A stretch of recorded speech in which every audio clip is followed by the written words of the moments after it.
morning guys! So today ang ika-second day namin dito sa may Azerbaijan.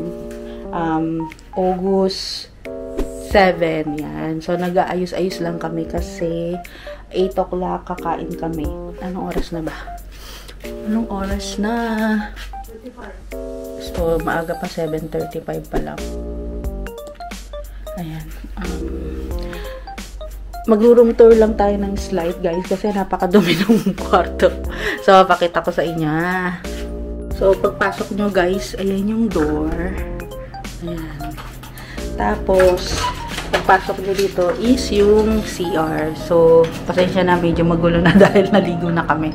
So ayan yung kanilang pa-CR. Okay naman, lalong-lalo na yung shower na to guys. Ang ganda-ganda niya, no? Rain shower. Tapos, kompleto, may mga tuwalya, meron pang mga bathrobe. Tapos, ayan, may mga, ano pa, tawag dyan, mga toilet paper. Kasi ang lakas ng tubig nila dito. Tapos, kompleto rin sila dyan. Hindi naman namin ginagamit kasi may mga dala kami. Tapos, ayan, meron silang pa-toothpaste, pa-toothbrush. Tapos, ito, yung kanilang, ayan, tawag dyan, yung kanilang mirror na ano siya. O, diba? Ang ganda, diba? Ayan. Sara na natin. Then, dito sa may sign na to, say hi to my vlog. Ayan, si Belle. Meron dito na table. Parang cake yun. Pag nagme-makeup, ayan, yan ang mga nandyan sa, ano namin, sa table namin. Ayan, may malaking pa salamin dito. Ayan. Then, meron sila ditong painitan ng tubig. Ayan. Ayan guys. May painitan sila ng tubig. Tapos, walang kape. Dalang meron sa kanila. Puro mga, ayan o, makikita nyo. Puro mga tsaa. Hindi naman kami masyado nagtsatsa ng mga ganyan. Tapos, dito nakalagay yung, ano, tawag yung bathrobe. 3 yung bathrobe. Ayan. Kasi, itong binok namin na ano na to guys, na kwarto, 3 kami talaga dito. Kaso yung isa namin kasama, doon siya natutulog doon sa isa namin kasama kasi huling nag-book yun. So, kaya ang nangyari, doon siya natutulog kasi kami dalawa dito sa malaking kwarto. Tapos, dun, dahil yung may cabinet, meron ditong jupuan. May upuan dito. Tapos ito guys, sofa bed. Kasi nga, for 3 person to. So, isa dito, tapos dapat dun sa kwarto na nasa loob, malaking bed yun. So, ayan, sofa bed. Tapos, meron dito pa, meron dyan na isang upuan. Tapos, dito ay may table. Tapos, merong, ayan, tapos, may TV. Tapos, pag pumunta ka dito, ito guys, ang aking kwarto. So, patayin muna natin yung ilaw dito. Ayan. Pag pumunta ka dito, ayan yung aking kwarto. Sabi kasi sa akin nung kaibigan ko, doon na lang daw siya kasi para pag nagplancha siya ng buhok and something like that. Tapos, ayan, meron 2 lampshade doon. Tapos, itong kaman to, guys, parang king size bed to or queen size, hindi ko alam. Then, meron din sila dito na table na pasensya na. Ang gulo-gulo. Dito nakalagay yung aking mga gamit. Tapos, yan. Then, meron ditong pa bintana. Ayun. Parang hindi nila nililinis yung bintana. Kasi, di ba, hindi naman yun binubuksan. So, pakita ko sa inyo. Ayan ang ating neighborhood. Alam mo, ang ganda dito kasi yung mga puno nila, ang tataas, oh. Kaya kahit mainit, hindi mo masyadong mararamdaman yung init. Pero so, mainit talaga dito ngayon sa Azerbaijan. Parang ano rin, parang nasa Dubai ka rin. Dahil yung temperature, nasa mga 30 pa. 35, 36 yung temperature. So, kakain kami sa labas, guys. I mean, sa baba. Dahil sa baba, may ano kami, breakfast. Kasama yun dun sa binok namin sa hotel. Which is yung binok namin is with breakfast na. So, mamaya na lang guys, pakita ko sa inyo yung labas ng hotel. Pati yung reception, tsaka yung kitchen. Yung ano nila, tawag dyan, yung kanilang kainan dun sa may breakfast. restaurant. Ngayon, papunta na kami sa sa restaurant. Good morning. So, ito yung kanilang restaurant. Ayan. Ibibidyo ko lang to. Ito yung kanilang mga food. Ayan. Meron silang mga yogurt. May mga pang-salad. Meron siyang cheese. Ito mga salami. Ayan, masarap to. Ayan. Tapos ito na to. Ayun. Ito gustong-gusto ko to. Ayan, mga sausage. May mga potato. Ito na to. Wow. Ito, itlog. Vegetable. Itlog. Diba tayo lahat? So, kain na tayo. Tapos dito pala guys, nandito yung mga utensils. Meron silang cereals. At meron sila, ay gusto ko yung juice. Tsaka tubig. So, kain na tayo. Tapos ito yung nga pala yung view sa labas.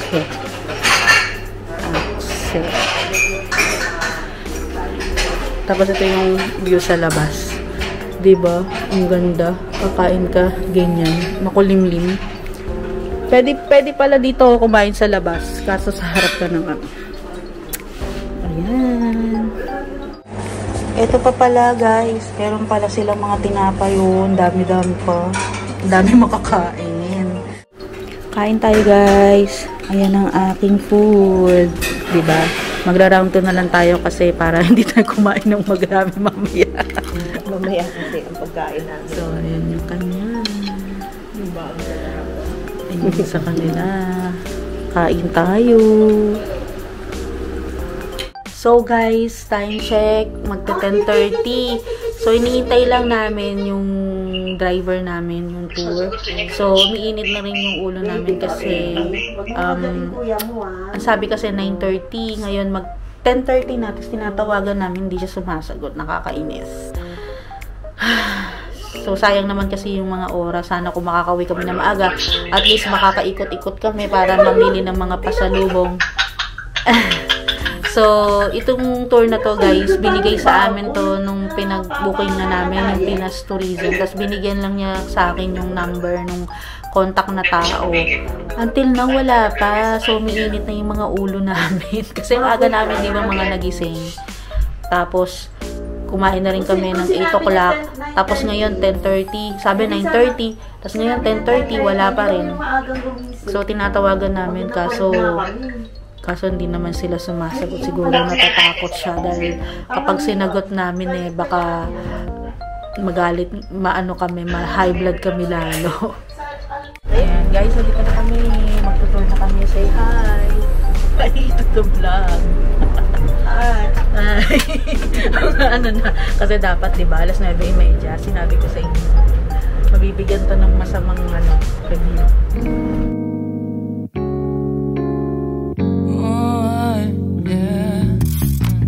Wait, we don't have to start the day yet.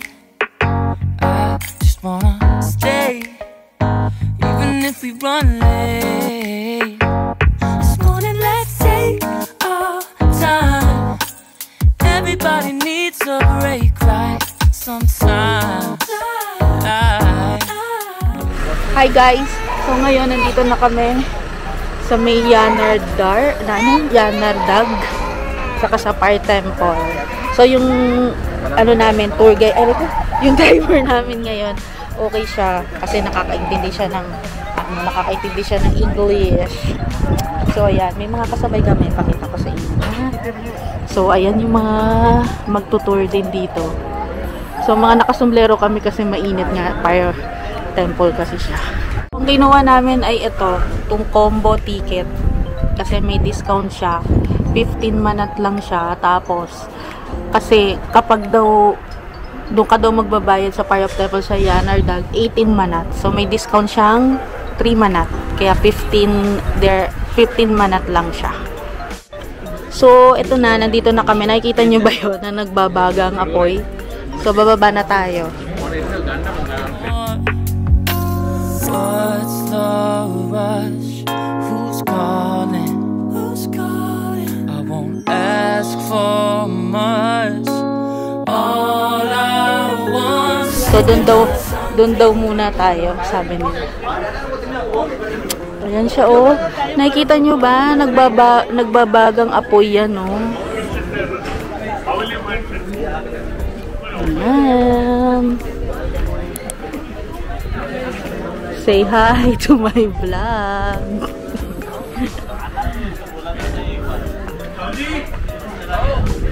Ganda dito. May pa-ice cream. At least mahangin ka ngayon. Correct. Hindi siya, kaya lang siya mainit gawa nun. Yun yung non-stop all year round, nagbabaga yun. So, dito muna daw kami, dito sa may kabayo, para maganda ang views. Maganda ang mga photos. In fairness naman, maganda siya. Maganda siya.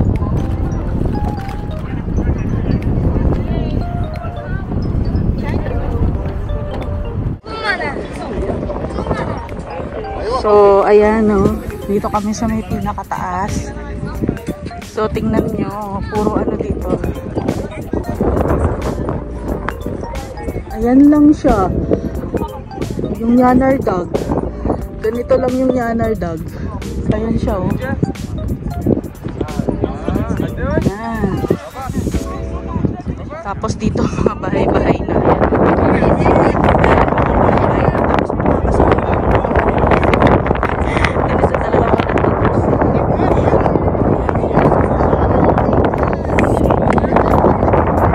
So, ayan guys. Grabe. Tingnan nyo yan. Nagbabaga siya talaga. Sabi, for year, grabe ang init. Kung nandito kayo guys, maano nyo yung init. Sobrang init niya talaga. So, ayan. Grabe. Sobrang init. Biro nyo, merong gas dyan sa may ilalim na yan. Kaya siya nagbabaga na ganyan. It's not advisable na pumunta kayo ng ganitong oras. Kasi ang dami nyo makakasabay. Tapos hindi kayo makakapagpapoto dun sa may Yanardag na sign. Kasi ang daming dito ang daming mga ano kasi mga turista na pag mga ganitong oras. Eto. So punta na lang kami dun sa ano namin, sasakyan. Sila Maypil na dun pa sa may loob eh. So kami upo na lang kami. Kasi masyadong mainit. So dun muna kami sa sasakyan namin. So, nandito na kami sa next na stop namin, which is yung Fire of Temple daw. Ateshga. Ayan. Dito maraming mga ano, maraming mga tawag dyan. May mga ano, yan ang mga bagbag. May mga store.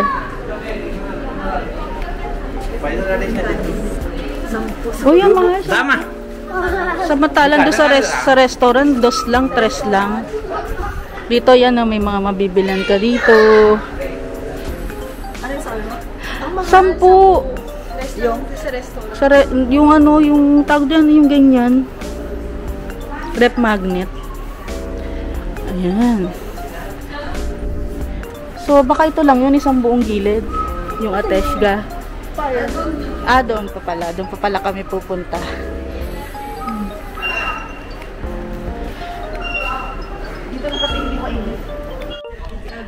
Guys, nandito na kami sa may loob nung Fire of Temple. So, ayan siya. Sa mga kaloob-loob niyan, pwede kang pumasok. So, ayan siya. Tapos ito, yan yung pinaka, yung sa loob nun, merong fire din doon. Yung pinaka-gitna nun, ang tawag dyan ay Central Altar. Central Altar nung Fire Temple. Tapos yung sa mga gilid-gilid naman, may mga nakalagay dito. Yan guys.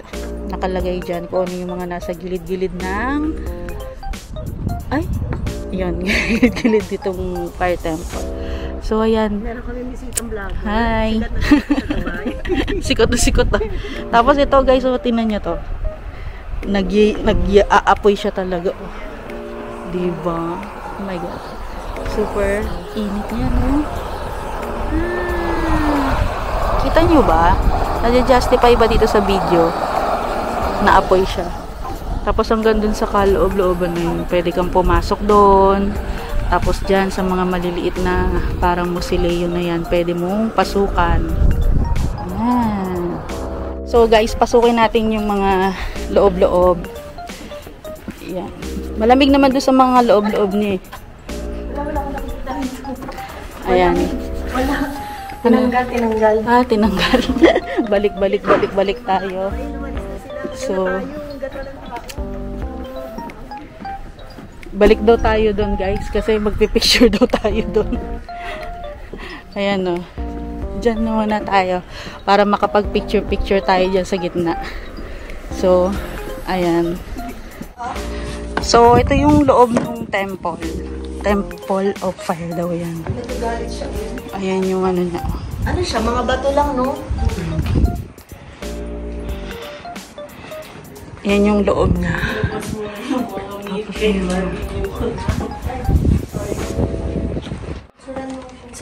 Ayun no. Nagulat ako sa kanya to pagpasok ko. Natakot din ako pagpasok ko kasi siya yung una ko nakita. Ayan siya. Dito yung isa sa mga kubol-kubol. Tapos dito rin meron din tao dito sa may kabila. Ayan. Meron din tao dito. Ayan. Pag mag-isa ka dito, tapos papasok ka. Matatakot ka kasi biglang pagpasok ko dito, nandito siya sa may gilid. Kaya nagulat ako sa kanya. Guys, dito naman sa isang side na to nakalagay yung Hinduism yata, pag-start yata dito sa kanila, sa Azerbaijan. So, ayan. Itong isang area nito regarding about sa kanilang, Hindu religion. So, ayan siya. Ayan. Ang ganda nito, ang laking glass.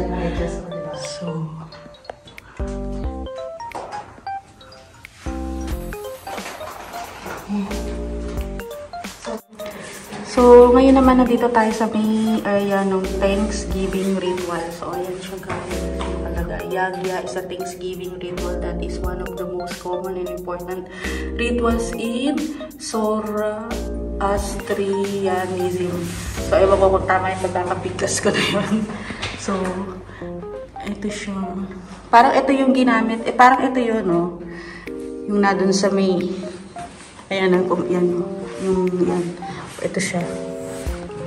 So, ito daw ay traditional Zoroastrian undershirt, symbolic of belt, traditional Zoroastrian cap, tapos ito pala, Afrinagan vessel used in Zoroastrian ritual.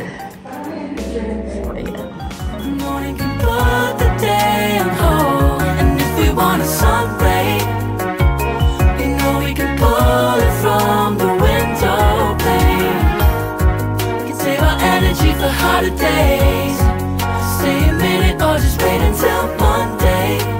Guys, nakikita nyo ba yung tagaktak ng pawis ko? Ganun ka init ngayon. Biruin mo 34, 33 degrees. Tapos, alas 12. So, good luck naman talaga sa amin, di ba? So, ngayon, palabas na kami dito sa may Ateshga, sa may Fire of Temple. So, see you sa next namin na location. Actually, maganda dito sa Fire Temple kaysa sa Yanardag ba yun? Ano ba yun? Kaysa doon sa una natin pinuntahan. Mas maganda dito sa Fire of Temple. Kasi marami kayong makikita. Marami kayong mapipicturan. Kasi doon sa kabila sa Yanardag, hindi siya interesting. Kaya, para sa akin, hindi interesting yung Yanardag. Mas interesting ang Fire of Temple. Mas marami kayong mapipicture. Mas marami kayong makikita. Ayun. So, see you sa next location. So, nandito na kami sa sasakyan. Ayan na. So, ngayon pupunta lang kami sa supermarket. At ipapaalam ko na rin itong vlog para sa ating day 2 part 1 kasi masyado na mahaba. So, nakita nyo ba yan? No? Napakainit. So, mamaya na lang guys para sa ating part 2 para hindi gaano mahaba yung ating vlog for today.